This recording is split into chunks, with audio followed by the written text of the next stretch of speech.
Welcome to Pale Blue Pod, the astronomy podcast for people who are overwhelmed by the universe but still want to be its friend. I'm your host, Dr. Moiya McTier. I'm an astrophysicist, a folklorist, and a friend to the universe, and I'm recording from my office here at Pale Blue Podiversity, and I'm expecting a special guest. J Wright is a TTRPG enthusiast. That is a tabletop role-playing game for those of you who aren't in the know. They're a writer and an artist with a degree in drawing and a member of my world building club, which is how we met. And I invited Jay to my office to talk about the intersection of art and space. I think they should be here any minute now. Oh, I'm so sorry, Moiya. My portfolio is everywhere. I'm so sorry. It's okay. Take your time here. I'll help you pick these up. It's all right. We can put them into the automatic sorting machine that I have in my office. So fancy. We are very fancy here at the Podiversity. Come on in. Would you like some tea? Absolutely. Okay, I'll get some ready for you. Welcome to my office. It's so nice to have you here. I appreciate being here. It's a long time coming. It is. Yes, I've seen you around campus, but it's so nice to have you here. How are you doing these days? What's new with you? What else would you want people to know about who you are and what you do? I would say if somebody wants to know more about me, that they can figure it out themselves. Ooh, so they mysterious. Can learn. Yeah, I'm enigmatic. I'm hard to approach, but also approachable at the same time. Who is she? She's a diva. Exactly. I would say that I'm trying my best at this current moment, given the state of the everything. Yes, we are doing the best we can. Of course. Which is very impressive. I've seen you around campus. I've seen you doing your best. I'm very impressed. But I would like to get to know you a bit better, Jay, as I want to know everyone here at the Podiversity a bit better. So I've developed this questionnaire, and I'm hoping you would be open to answering some of my questions. I would be open to answering these questions. I heard that students were given this as an entrance exam. I didn't know that I was supposed to take an entrance exam, to be completely honest. Oh, no. I think you are thinking of the preliminary exam that we do give students. And I have been traveling around to different places and times giving that exam to students. But this is separate. This is just for me to get to know people. Not even going to be used to place you here at the Podiversity. I am not connected to the registrar's office in that way. Okay, cool. Because I thought that I missed a part of the application process. Matriculating is very difficult these days with the hoops they make you jump through. Not saying that the Podiversity is anything like difficult to do, but you know what I mean. Yes, I understand. When you are expecting to face a lot of obstacles and bureaucratic nonsense, the smooth way that we do things here at the Podiversity can seem confusing. But no, we want you to have a very easy onboarding process to the Podiversity, including just getting to know other people, the faculty and other students here on campus. Wonderful. So the first question in my questionnaire is, when you are thinking about the universe out there and your relationship to it, how does that make you feel? I think my understanding of my relationship to the universe is tenuous at best, not because I haven't given it plenty of thought, but because I look out into the sky, I see the sun primarily, and then my eyes get hurt and I have to look away. But I look out into the sky, into the cosmos, and I think that the vastness of it is not intimidating, but it does give me a little bit of pause just to think about the pale blue dot of it all, the scope of it all, the size that we are not taking up in the world. There is a lot to think about there, for sure. Like it's an almost trivializing experience when you look out into space. The human brain can't comprehend it. Yeah. And I will tell you now that the way astronomers comprehend it is that we don't. We aren't actually sitting here thinking about what 20 quintillion means. It's a number. It sure is. Okay. Hopefully you and the universe can have like a closer, more consistent relationship over time. I think I would like that. I think it would too. Okay, then the next question that I have for you is, what's your favorite unit of measurement? Ooh. I think I'm going to have to say terabytes, because I use a lot of computers in my day-to-day, and them storages get filled up. They are so jam-packed with stuff and files and video games sometimes, and there is a lot of space that needs to be filled up on my terabytes of storage. Oh, I love that. Like the external flash drives, hard drive things.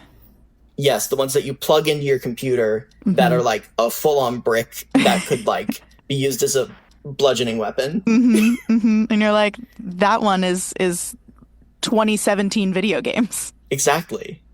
This one, watch out, I've got pirated videos of TV shows that went off the air too soon that I cherish. Yes. I mean, amazing weapon. Yes. Knocking people out with nostalgia, pretty much. Exactly. I love terabytes as an answer. That's a really good one. Okay, so next I want to know, do you feel like your sun sign, your zodiac sun sign, fits your personality? Sure. I'm a Taurus. Sure. I know that the Taurus sign is supposed to be stable, very grounded. We also apparently eat a lot. There's a lot of weird stereotyping in that I don't really like to engage with. It's fine. I guess I'm a Taurus. I've been a foodie in the past and in the future, probably. Okay. Yeah. Yeah, there are so many people who really, identify with it, and also so many people who don't. So it's nice to see where you fall. And I'm not knocking them. Right. Of course. Of course. Same here. I've talked about my astrology stance many times on the pod, but it's fun to think about. Of course. Okay, this is the new question that I thought of just for you, Jay. If you could see another part of the electromagnetic spectrum besides optical, which region would you choose? And what would you call one of the new colors that you can see? Oh, no! I have to come up with a whole new color? No! I've gotten so comfortable. I didn't expect the shrimp colors. I didn't expect the shrimp colors. You can just describe the color if you would like. Do you know what I mean when I say shrimp colors? I do not, actually, aside from just the pink color of shrimp. There is a specific species, I think it's pistol shrimp, that are known for having such a broad range of color vision and vision off of the color spectrum in visible light that we know that they see, but we can't visualize in the human brain. So on the internet, you'll find people referencing shrimp colors because of all of the colors that the shrimp can see in their visible range. Yes. But I would have to say the shrimp colors, to be completely honest. That's what I want to see because it's become a little bit of a meme. As for what I would call them, where is the elegance in something called like Flargendorf or whatever? Cool. When we have green, we have blue, we have red. What is Flargendorf is not a color, it's not a word. How am I going to make something so elegant as green, blue, red, Right. I think Flargendorf is great. Okay, I think it's a great name. Cool. It's giving IKEA. It's giving Sweden. It is. So are you going above or below the electromagnetic spectrum in terms of wavelength? Are you moving towards the infrared or the UV? I believe they go to the infrared for shrimp. I could be wrong on that front. Okay. So you're trying to see the longer wavelengths. You're going to see the dusty parts of the universe. You're going to see clouds around newly formed stars. Absolutely. And that will help you relate to shrimp. Not relate to shrimp necessarily. I think that would be fun to relate to shrimp, but I'm more referring to being able to access that wider range that they are known for. Yeah. And maybe I do turn into a shrimp artist. Who can say? That would be awesome. You'd be like, this is the world according to shrimp. Absolutely. I guarantee you that some rich person would want to buy that painting series, because how could they not? How could they not? Fried shrimp, shrimp scampi, shrimp I'm thinking of food, not the majestic, beautiful creatures. Right. I love the idea that this could be a blank canvas. It's actually covered in really intricate detail that are painted in Forgeldorf. Is that what it was? Flargendorf? I have already forgotten. I know. Well, that's the beautiful thing about Fangendorf, that it morphs to Exactly. suit the eye of the beholder. But if it's not visible in the optical wavelengths, then it could just look like a blank canvas. Exactly. Okay. Interesting. I think going down towards the infrared is a really good choice. Thank you. It's basically like giving yourself night vision goggles all the time. I didn't even think about that angle. Mm-hmm. That's pretty cool. Yeah, so fun. Okay, I think you've heard this question before. If you were an astronaut going on a mission, we're launching you out into space, and you get to choose the playlist, what are you listening to during blastoff? Okay, thank you for asking. This is a wonderful question. Can I paint you a word picture? Please do. Okay.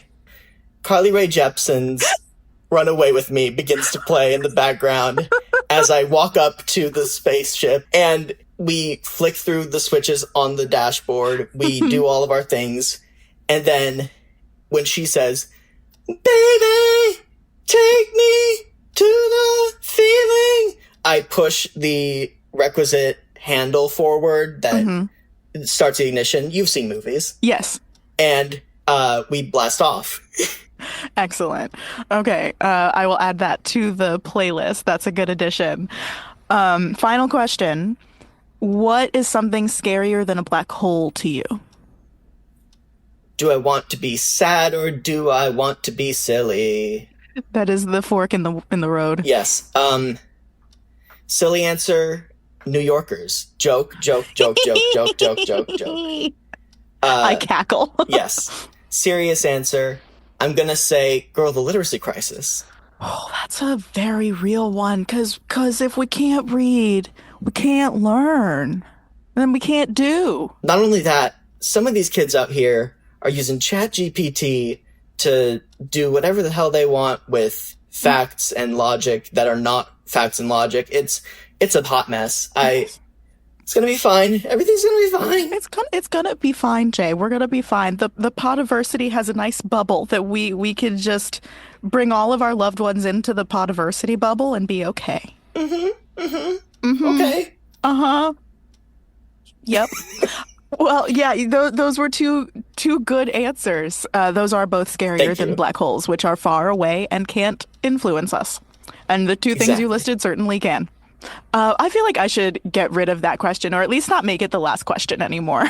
So we are here today to talk about art. Yes. Visual art specifically in space, which is a fascinating goal to have on an episode of an audio medium show. But I think that we are going to knock it out of the park. Woo! Jay, can you tell the listeners like what you've prepared for us? I have a little treat for you in the form of a Google document. Yee! It has several reference materials for a timeline of astronomy knowledge as it pertains to the artistic landscape. We're going to see how things develop in our understanding of the cosmos as technology grows throughout time. Oh my God. I'm ready with a pen and paper to take notes.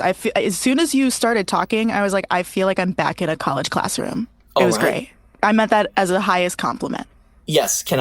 If I'm the professor, can I have a little monocle and also a tweed coat? Oh yeah, 100%. I have extra tweed coats in my closet. Oh, perfect. Cool. Thank you. So the first piece that I have presented for you is a 1668 oil painting by Johannes Vermeer. Does that name ring a bell to you? It does not. Johannes does, but there were a lot of those. There have been a couple. He was a Dutch Golden Age painter who was very well known for his work, The Girl with the Pearl Earring. Oh, You've probably that guy. seen that one. Yeah. Yeah, that guy. He has a long history of interplay with light and shadow. He had a famous setup where he had a box that would use mirrors and light to reflect the actual scene that he was painting on the back of this big box, and then he would paint with that. I think it's a camera obscura. So is it almost like he's tracing the outline of the scene? Sort of. That's very cool. I don't mean tracing in like a pejorative way. Not at all. It's an important part of the process for many artists. Mm-hmm. But the thing that I want to focus on is his painting, The Astronomer, which I'll have linked in the research notes for the patrons if you want. Awesome. It has a figure seated at a table. He is reaching out towards an orb, which happens to be a globe. I don't know if it's actually geographically accurate or not, but it does seem to be of stars, like it looks to be of constellations, because you can see that it doesn't have a geographic layout of continents, but rather of figures, like a lion, I believe. Mm-hmm. Yeah, like you can't see any of the big outlines that we're familiar with. Exactly. This painting is part of the Dutch Golden Age, which means it was part of a larger movement called Baroque, which emphasizes like passion and the realism of a moment caught in. There's only so much time that somebody can spend painting somebody before the moment gets lost. Baroque aims to capture that with its verisimilitude to the moment. Verisimilitude is a big word, but I think we both know what's going on here. Yeah. Yeah. Is Baroque a period where things were kind of faithful representations of what you actually see in the real world? Kind of, sort of. It's almost like an exaggerated version of it with the regards to the emotion and the passion aspect. But with this, you can really tell this gentleman in the seat is focused on the globe that he is reaching out towards, because he's leaned forward. His hair is pushed in front of him. He's gripping the table with force. There's also very well done cloth folds in this. I'm very impressed by the light and shadow on that cloth on the table. Mm-hmm. The overall color scheme of this painting is darker, but it has those moments of light that really make it pop, which is an important characteristic of the painting, because when we're talking about astronomy, we're talking about light going into space and seeing light coming to us from stars, from other celestial bodies. Mm-hmm. Mm-hmm. But the important thing to note about not having access to stuff like telescopes or stuff like accurate, precise measurement instruments is that there's not a lot of astronomy happening in this painting, even though it is about an astronomer, because we didn't have the refined instruments at the time to understand what was happening. Exactly. Yeah, I see that this is, 1668? Yes. Yeah, so there were telescopes around, but most people didn't have them or even know about them yet. We were just starting to understand gravity. Actually, Newton hadn't even published the Principia yet. And so that was a really interesting time in astronomy history where people had this identity as astronomers, but it didn't really mean the same thing that it means now for like professional astrophysicists. Right. And another thing that doesn't mean that somebody is a professional astrophysicist is what we're going to talk about next.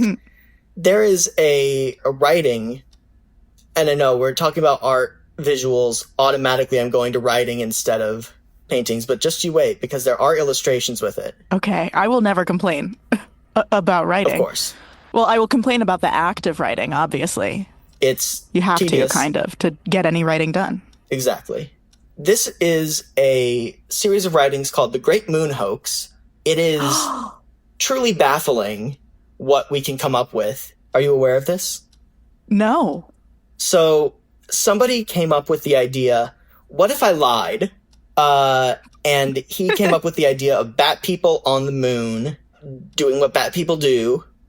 I'm not going to get into further detail because I don't want to be lewd. But okay, but they went into lewd detail. They went into very graphic detail, apparently. But there are drawings of this moon hoax that involve the people on the moon that were just seen by telescope. This is 1835, so more people have access to telescopes now. they can see on the moon, oh yeah, there's totally dudes up there that are boning. It's truly baffling that people believe this for even a moment, but then again, the War of the Worlds hoax did also happen. Mm-hmm. These illustrations are... Oh, that's wild. I believe these illustrations are in print, so they would have to have been lino cut or something like that. But the idea is that they are fully just lying about what they saw in space and said, here, have this. And they actually used, at the very beginning of this publication, a Sir John Herschel as a bona fides for this publication. He did not like that. I can't imagine why. Yeah, crazy. Wow. And the pictures look really interesting. Like all of these underground caverns with these bat people and their what could be like bacchanalia going on. It's very detailed. I am impressed by the posturing and the composition of this, but there's not really much more to say in the actual formal aspects of it because it is so... Well, it's fake news, to be completely honest. Yeah. It's art. It's creative. It's creative. We're celebrating the imagination of the human mind. Yes. Oh, wow. Thank you for telling me about those because I hadn't heard of them and now I need to do a deep dive. The Great Moon Hoax is weird. Up next, there's a illustration in charcoal from 1844. I just realized that I showed you the name of this already because I scrolled up. But if you didn't have access to the name of this illustration, would you know what this is? I actually didn't see it when you scrolled, so I'm still going in fresh and open-minded. This to me kind of looks like a fish X-ray. Okay. What if I told you this was the illustration that named the formation in space that it is supposed to be? This is named the formation in space that it's supposed to be. So this illustration was taken by a telescope. The telescope didn't make the illustration. The person using the telescope made the illustration. Oh. What do you think he would have said this looks like? Okay, well now I think this is like a comet? I don't know. This still looks like a fish to me. I don't know what else I would have said it looked like. There's a lot of strands. There's a lot of branching diversions off of a main point with a full body at the bottom. Moiya, this is the Crab Nebula. Oh, okay. So it was aquatic. It is aquatic. You're not wrong. You're not far off base. Does this look like the Crab Nebula at all? That is not the Crab Nebula I recognize. Cool. But I could see it, you know? Like, I've asked multiple people at this point when preparing for this, hey, what do you think this looks like? And almost nobody responded, oh, that's a crab. Right. I did get a couple people who said, oh, now that you pointed that out to me, I can see, like, the pincers on the right. I can see the full, like, center body in the middle at the bottom. But nobody's first thought was, yep, that's a crab. No, because is this a crab throwing up? Because that's what it could be. There's stars dotting the outer edges of it. There's a lot of finer detail in the middle with what seemed to be erased chunks of it. But it was primarily made out of charcoal, so it shouldn't be too hard to erase, which leads credence to that theory.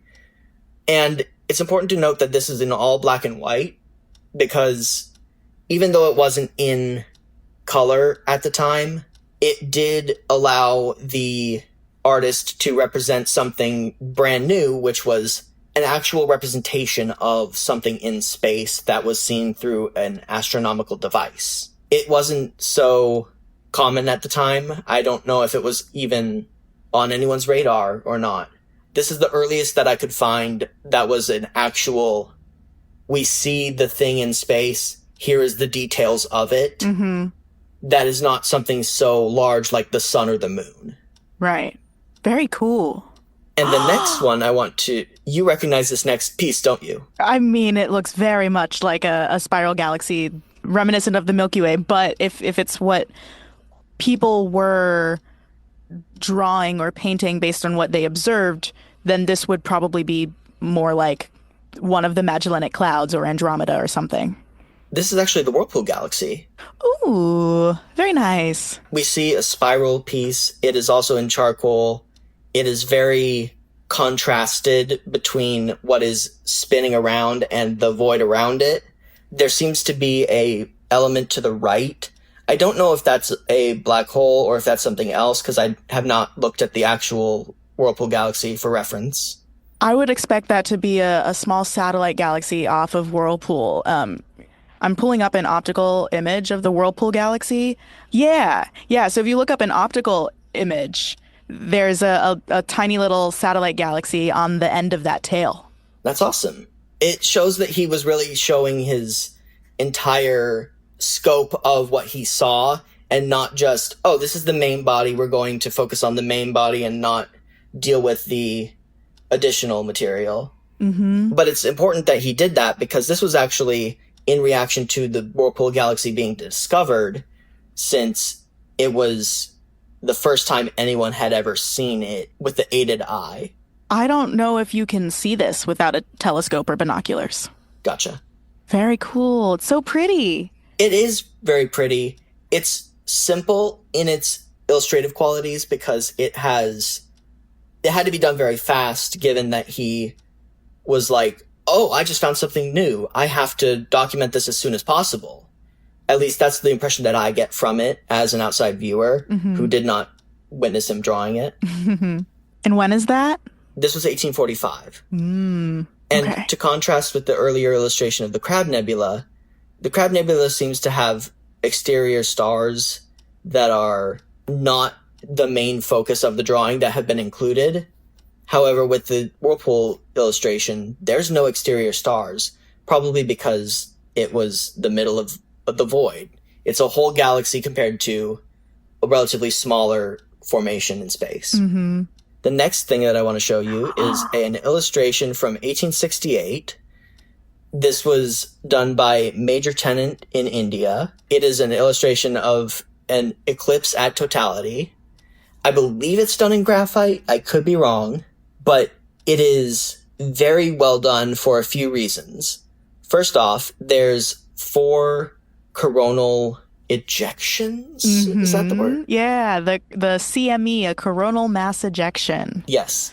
There's 4 of them to one side of the drawing, with the illustration kind of warping outward in that area. And then all of the corona that is not ejecting is in a straight line, emitting directly from the center of the circle of totality. So when we're looking at the corona, it's like those anime or manga speed lines to show intensity, if you know what I'm talking about. Yeah. Like with a punch, Yeah. or if they're moving really fast or something. Exactly. You get the vision. Yeah. This is something that I wanted to share because it is also a direct representation of space as seen through the aided eye, which was something new at the time. Ooh.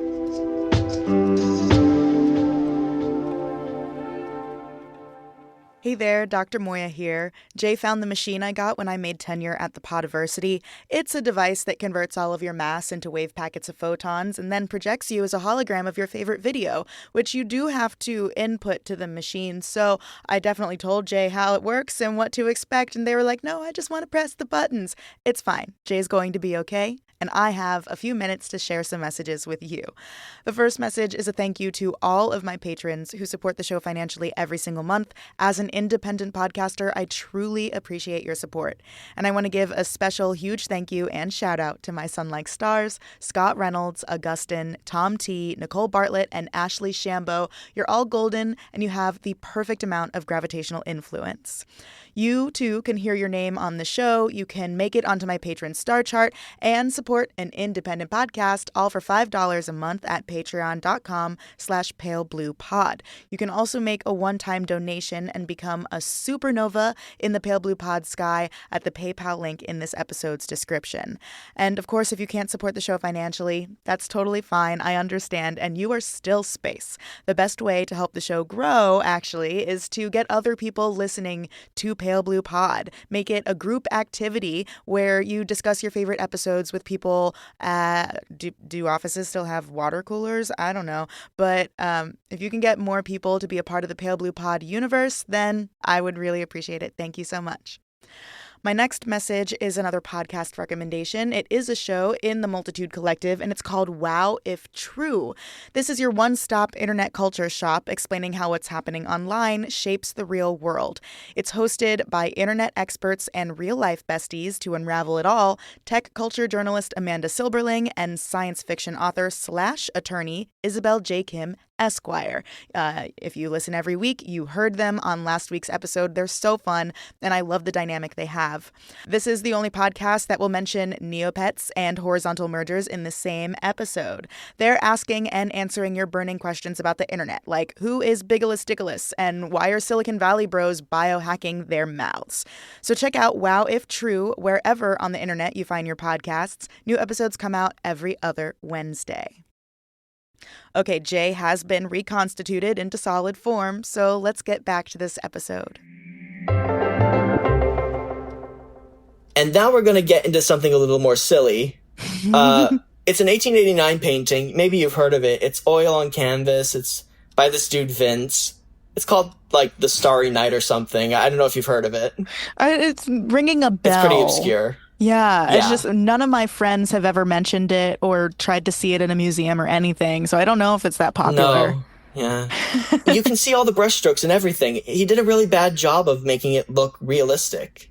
Right. Of course, I am joking. Vincent van Gogh's The Starry Night is probably the most famous painting in the world next to the Mona Lisa. Mm-hmm. There is a interesting detail about this painting in that it wasn't even the right phase of the moon that he was representing.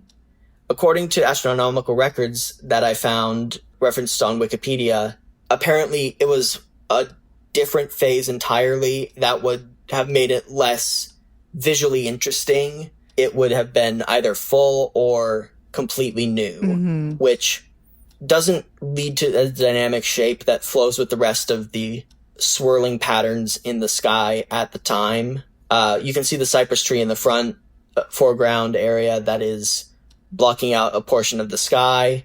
It's Starry Night. There's not much else I can say about it that has not already been said. Yeah.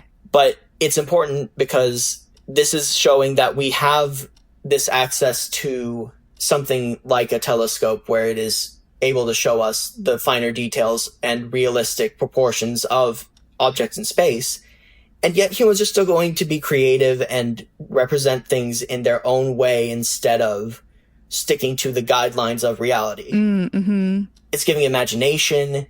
It's giving freewheeling. It's giving the understanding that we are free to represent things how we want to. Mm-hmm. Yeah, which is one of the most beautiful things about art. But I think it's so interesting that you bring up the Starry Night as an example of that, because there was this finding last year about how Starry Night actually kind of perfectly represents a physical fluid dynamics process. Did you hear about this? I did hear about this. Okay, yeah.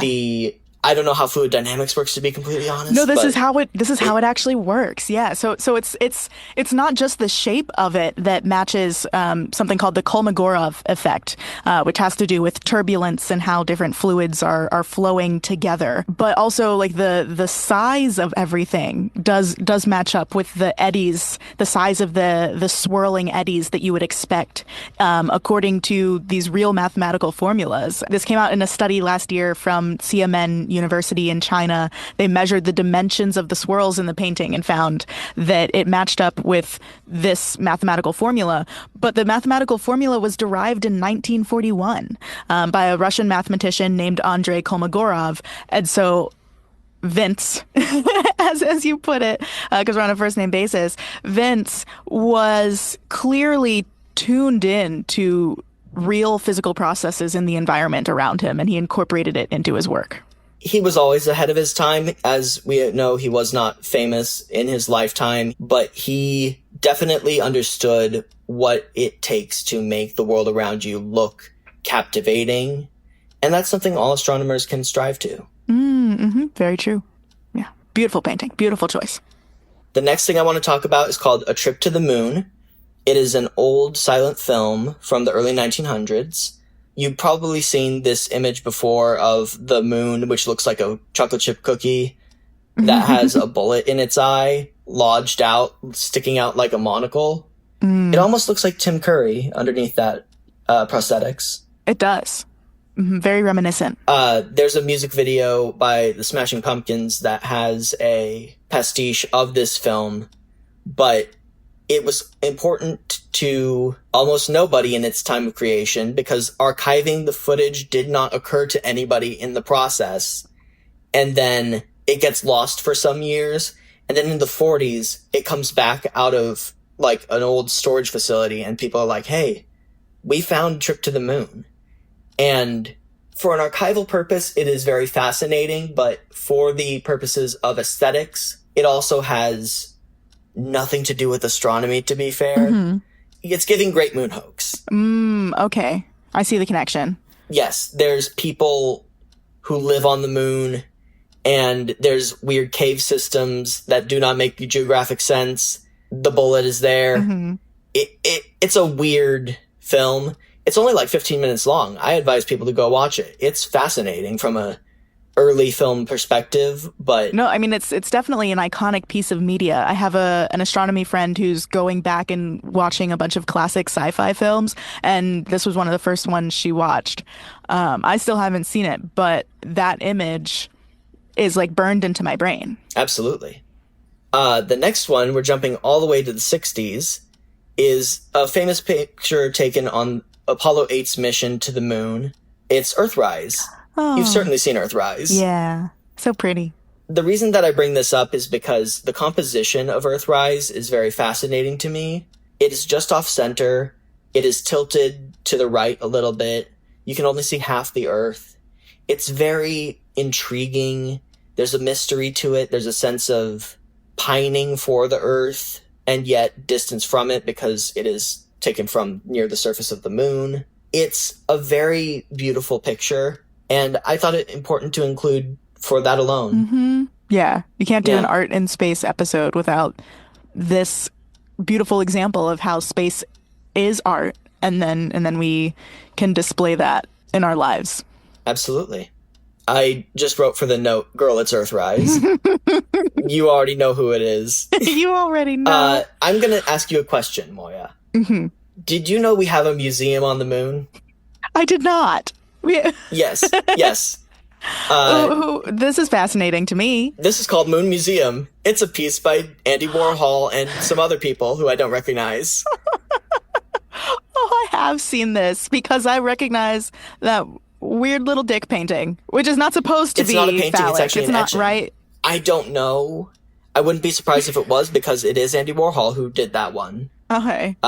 Each of these 6 images on this little ceramic tile are done by different artists. This ceramic tile, by the way, is less than 2 centimeters wide. Oh, so tiny. It is literally going to be able to fit on the tip of your thumb.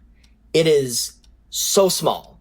So the reason that I mention that is because we don't know if it's actually going up to the moon, has been up to the moon, or will ever go up to the moon, because it was not officially allowed to go up to the moon. But some Apollo astronauts said they did, so we'll take their word for it. Yes, we will. I'm choosing to believe it was placed there. Yeah, we can choose that. I'm there with you.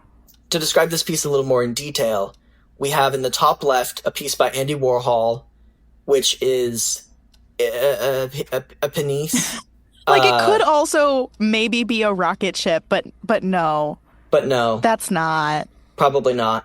The middle upward piece in this moon museum is going to be a straight line. It's giving minimalism. It's giving enigma. The upper right has a black square with a few lines through it. It's giving unapproachable. It's giving block. Yes. Yes. There's a knot in the lower left. It seems to be computer generated with how precise it is. And I think it actually was computer generated, according to the article that I read. Mm-hmm. I believe the lower middle piece is supposed to represent Mickey Mouse. But before it was in the public domain. Part of why it wasn't allowed to go up to the moon, maybe. Who can say? Ooh. Who can say? Good idea. It's a little figure of like a balloon or something, maybe. I heard that it was supposed to represent Mickey Mouse. I don't know where I read that. That's a rough-looking Mickey Mouse. It is. If that is true. It is. Like, Mickey needs some coffee and a nap. And then the lower right image is going to be a grid-looking thing. This is very abstract, and abstraction is not where I shine. Mm-hmm. Same. This was allegedly placed on the moon in 1969, and it is very, very small. That's the funniest part of it to me, is that even though it had this troubled history of NASA not allowing it and not making it to the moon potentially, how will we ever know? Because it's so small. Yeah, they could have hidden it anywhere. We're never going to find it. Yeah. And then the next piece I'd like to show you is called Fallen Astronaut by Paul van Hooijdonk. It's a piece of aluminum. Ooh. Do you see that little figure lying down? Mm-hmm. There is an aluminum figure of an astronaut that is supposed to be stylized to the point of complete anonymity.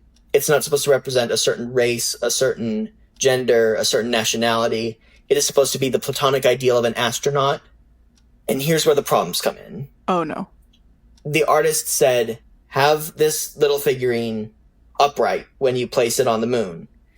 And then they placed it face down. Oh, no. So now the Fallen Astronaut Memorial, those names on the card next to it are supposed to be a memorial to dead astronauts. Now that astronaut's just face down, ass up for all eternity. Yeah. Oh. Yeah. It's not the composition the artist originally intended, but at least it made it to the moon. That's important. Yep. But this little astronaut figurine is supposed to represent the fallen astronauts who died in the pursuit of the space race earlier in the timeline before the moon landing. Mm. This was also pre-Challenger disaster, so they are not present on there. Mm-hmm. That's touching. That's a really good idea. It's a very good idea. It's a shame about that figurine. Not standing up. You take a nap. You're right. The astronauts can be sleepy. Absolutely. Mm-hmm. They're people. It's made of aluminum. It was placed in 1971, and there was an agreement to only create the one. But then Van Hooijdonk said, what if I made like 250 of them and sold them for profit? And NASA said, please don't do that, because we had an agreement. That was really disrespectful, actually. And he said, oh, okay, I'll stop. And they said, stop? What do you mean stop? He said, I already started making some. There are some 50 copies that exist to this day. They're very difficult to find, apparently. Mm-hmm. And then the last piece that I want to show you before we get into some more generalized stuff, there's a music video that I'm not going to make you watch while we record this, but there is a music video of a pizza slice getting launched into outer space. There's a full 2-hour version of the launch that you can watch. And this is something that is incredibly human, because we've been to space. We've seen the space through our telescopes. We've thought about space before we even had all of the meaning behind it cast before us through instruments. Mm-hmm. And now we're using rockets to launch pizza into space. We've come so far. And I think that's beautiful. Mm-hmm. Look, pizza got me into astronomy originally, so I think it's only fitting that we send a slice up out of the atmosphere. Exactly.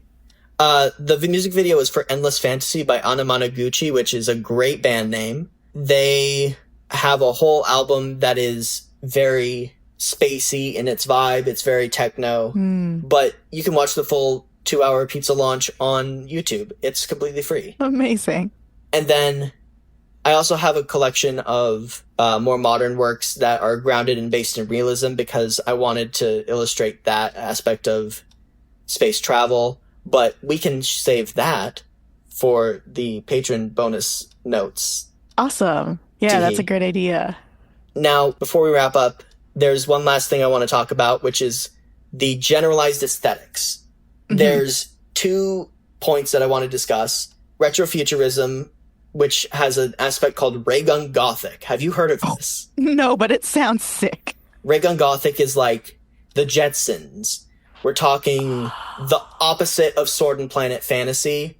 We're talking like the optimist future is now. We can go to space in our Lycra spacesuits and spherical helmets. We have very phallic looking spaceships. They do. We can see all the mountains of the cosmos on different planets and encounter strange aliens.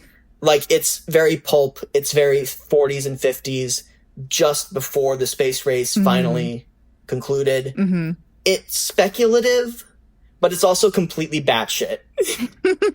It looks so singular and fascinating, is the best way I can put it.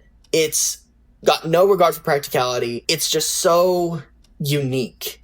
You've probably seen the spaceship a billion times. It's sharp aluminum with 3 landing prods. It looks like it lands in one direction, coming directly down, instead of like at an angle or with a lander. I love Ray Gun Gothic. It's something that I've always wanted to play with in my art, but I haven't had a chance to yet. Yeah, it's a good look. Cool. I love the vibe. Absolutely. And then the last thing I want to talk about is greebling. Greebling? Yes. Greebling is the process of putting shit on shit to make it look cooler. That is a very abstract way of talking about adding bits to models to make them look more artificially complex. Okay, so it's graphic accessorizing? Kind of, but you know how the rule of accessorizing is take one thing off before you leave so that you can like show a little demureness, modesty. Greebling is the opposite of that. Greebling is, what if we put another hat on a hat on a hat?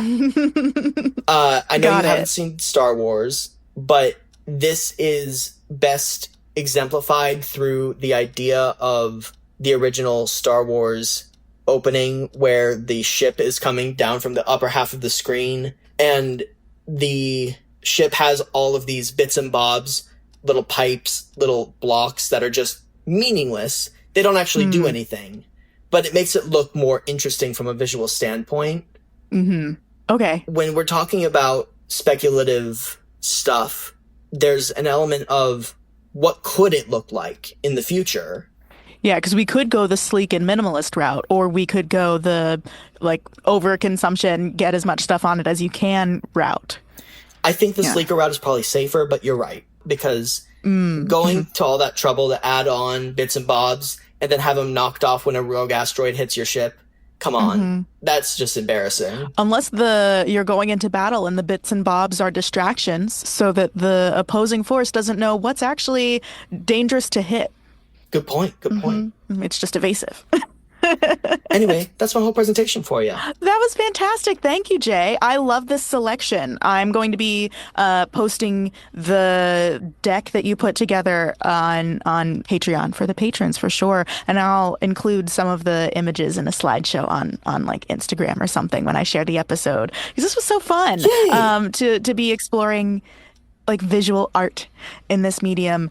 You know, astronomers make some art too. When we are visualizing our data and sharing them out with the world, that's kind of how everyone knows of NASA and astronomy, is through those like stunning Hubble Space Telescope photos, for example. You've seen them before? Naturally, but I didn't want to include them only because I was focusing more on the human-made art. And this is where like I'm trying to skirt around the issue of what elements do define an artist. Right. Because I don't want to have the AI debate. Please don't have the AI debate with me. We will not. I don't want to talk about AI. No AI debate here. I agree with you that it's good. It was good to focus on the human-made stuff. But I would like to talk a bit about the decisions that human astronomers and astronomy artists make when we are visualizing and sharing our data with the public. You may have heard of the term false color images. I believe so. That's when a image is artificially enhancing the contrast or the luminosity of a body in space to make it look more recognizable and discern different points on the thing, right? Yeah. So you're either making it look more recognizable or you're just clearing it up because maybe this is from a different angle or in a different wavelength of light than people are used to seeing it. But actually, most images that are taken with satellites that we see are going to be false color images, which means that that term is kind of a misnomer because it carries with it some stigma. People assume that we are like manipulating the image and we're making it look like something that's not really true. That's not the case. So most satellite images are false color because those satellites well, there are a couple of reasons. One is that those satellites might not be observing in the optical wavelengths. So if they are observing in the infrared or the X-ray, then even if it is an actual picture, it doesn't have colors that you and I can see. So we have to add colors onto that. And there are really interesting choices that go into something like that. Like the astronomy artist has to decide what color red versus green is going to be assigned to what wavelengths of light. And sometimes that's a personal choice. For example, in science, red is cooler than blue. Which is not how color theory works in art. Exactly. So sometimes like astronomy artists and artist astronomers have to just like make a choice. Are they going to go with what is scientifically accurate or are they going to go with what the public expects? What would you do? I think that it would be a case-by-case basis because if I'm going to give a photo of Mars to somebody, they're expecting red. If I'm going to give a photo of Neptune to somebody, they're expecting blue. It all depends on the subject of the piece. Exactly. Yeah. So these decisions do have to be made on a case-by-case basis. And then the other reason, besides the wavelength issue, that most images are going to be false color is because they're not always images. I mean, they do look like a vision in front of us, but what you see is not always trying to get you to know what you would see if you were in that same place. Like sometimes they're gathering data on the temperature of different regions or the chemical composition or the density or something. So even if you're looking at a picture of the Earth or a satellite image of the Earth, the colors you see might not be like green for grass and blue for water, but green for high atmospheric pressure and blue for low atmospheric pressure. I see the vision. Great. Yeah. And it's unfortunate that we don't get to have all of that context when we share an image with people as astronomers. And so we just kind of have to put it out there and trust that people will interpret it. But that's why there are guidelines and everything for the very talented people who do astronomy data visualization. That is not me. I have never been great at making things look pretty, but I can explain how things work. You do it for yourself. Oh, you're so sweet. Thank you. That's all my parents. I'm giving it all to the genetics. I do remember back when I was working with data, most of the time I was working with transit data, so no images at all. But I did do some image processing in my undergrad when I was studying a very distant black hole in a distant galaxy with X-rays, and then when I was doing a star formation research project. So there are a few different software programs in case people out there are interested in processing astronomical images. And this is kind of distinct from astrophotography programs because they would have slightly different like capabilities each.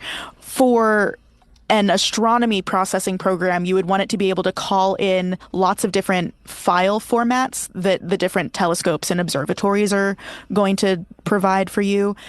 You want to be able to put different color filters on, emphasize different pixels in the screen in case one of the pixels is broken or there's a row of damaged ones or whatever. Because even one dead pixel can mean like tons of data being lost completely. Exactly, because one pixel can cover, really like thousands of of miles out in the sky, hundreds of thousands. You also want to be able to stack images on top of each other and line specific features in the image up, right? So like you could, in many of these programs, you can point out two stars and say, here are 10 images of this patch of sky, always line those two stars up with each other, which is very useful and something you don't necessarily have to do in astrophotography. So I remember using something called DS9. I don't know what it stands for. Maybe like Data Systems or like Data Software 9 or something. That is the Star Trek series. And it's a Star Trek series, yes. So when I first started using it, or when I was being introduced to that research project, I remember the professor and some other scientists talking about like working on DS9 last night, and I was so confused. I was like, what do you mean you're working on Deep Space Nine? I thought that show was over. Oh, you mean you're just getting through it? You're marathoning. Okay. Yeah. But DS9, the software program, was developed at the Harvard-Smithsonian Astrophysical Observatory, and it's funded by the Chandra X-ray Observatory. So it's really good at looking at high energy images with X-rays and gamma rays with really small photon counts, which is something that optical and infrared astronomers don't have to worry about. They are swimming in photons. They actually need to get rid of some photons every once in a while. But with X-ray and gamma ray research, you're talking about doing an entire study on 15 photons that hit your detector to study a black hole shining thousands of light years away. So like, yeah, it needs to be very specialized for that. For kind of longer wavelength studies, there's another program that's more specialized because it was developed by the Optical and Infrared Laboratory, NOIR Lab, and it's called FITS Liberator, because FITS, F-I-T-S, is a common data file format. Have you ever worked with a FITS file? No, I don't know what that is. Okay, yeah. I'm not sure what types of file formats are common in other disciplines. I'm a PNG girly. Okay. I like a higher quality transparency in my photos, so I use a PNG instead of a JPEG. So fancy. I'm bad at file formatting. No, honestly, this was one of the trickiest things for me in astronomy because I didn't come from a computer science background. And so when I was learning how to use Python or something to create my codes, I just learned everything on the job. And all of these different file formats need to be imported differently and they need to be parsed through differently. So that was a tricky bit. Bad and scary. Very scary, yes. But I did find that since I've left the field, a new image processing software has kind of entered the scene, and it specializes in deep sky images, so not necessarily wavelength dependent, but it's going to be really good at seeing kind of isolated sources, and that is called Cirrel, and it has some really cool image enhancing features. If I had any astronomical images to process, I would probably try this one right now. Naming my next D&D character Cyril. Oh, that's a good name. It is Siril. So that's how astronomers get to be artists in their work. I heard there was one other way that astronomers could get to be artists in their work, and I think you know where I'm leading you. Please go ahead. Where are we going? I asked you a question about moon rocks. You did. You did. I looked, and to my knowledge, we have not made any paint with moon rocks or any other space-based material that we brought back from our voyages. Okay. There have been a lot of very cool pigments that were developed for coating the outside of spacecraft, but that was all made with Earth material. Gotcha. Are you referring to Vantablack? I was not specifically. These are more like a type of coating that is heat resistant and damage resistant and all that. Okay. So less about the color in it and more about what it can protect you from in the harsh environment of space. The only other space pigment related thing that I saw in my cursory search, admittedly, was apparently NASA did a study, or they're still conducting a study where they took individual like melanin particles up into space to see if they can help with cosmic radiation or something like that. black don't crack even in space. That is what they're hoping to find. Fingers crossed. I think if they're not moisturizing it, then I think the black will crack in space. Perhaps. Oh, this has been a pleasure. This has been so fun to chat with you. Thank you for bringing your art pieces. Thank you for bringing your joy and your energy. Would you like to share some of the things you're working on and how people can find you online? Sure thing. I am attempting to write all the time. Am I actually writing all the time? No. But, that's part of the process. I am working on art pretty much all the time. You can find my art at jwx.bsky.social on Blue Sky, or you can find me on Art Fight, which is a July or June, one of those months, event where artists from all over the world compete. You can find me at JWX on that as well. Compete for what? Bragging rights.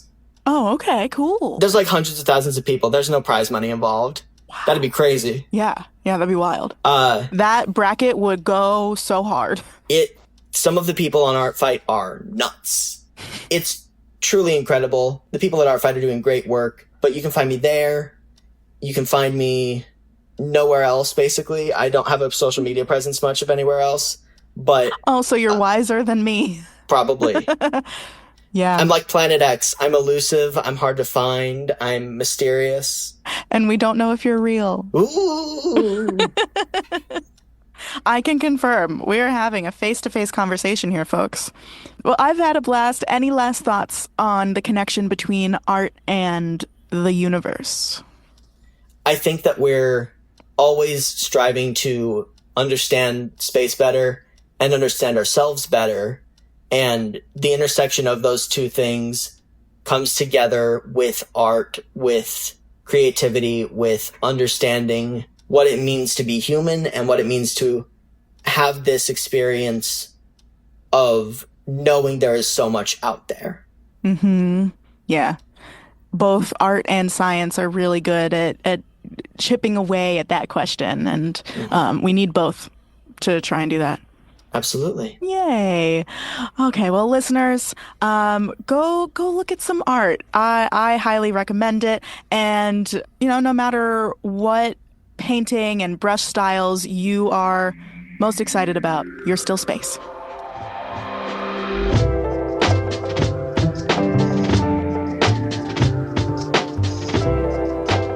Pale Blue Pod is hosted by me, Dr. Moiya McTier, aka the universe's bestie.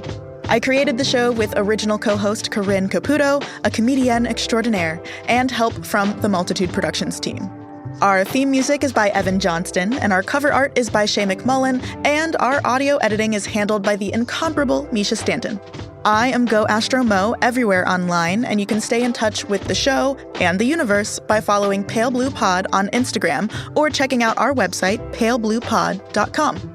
We are a member of Multitude, an independent podcast collective and production studio.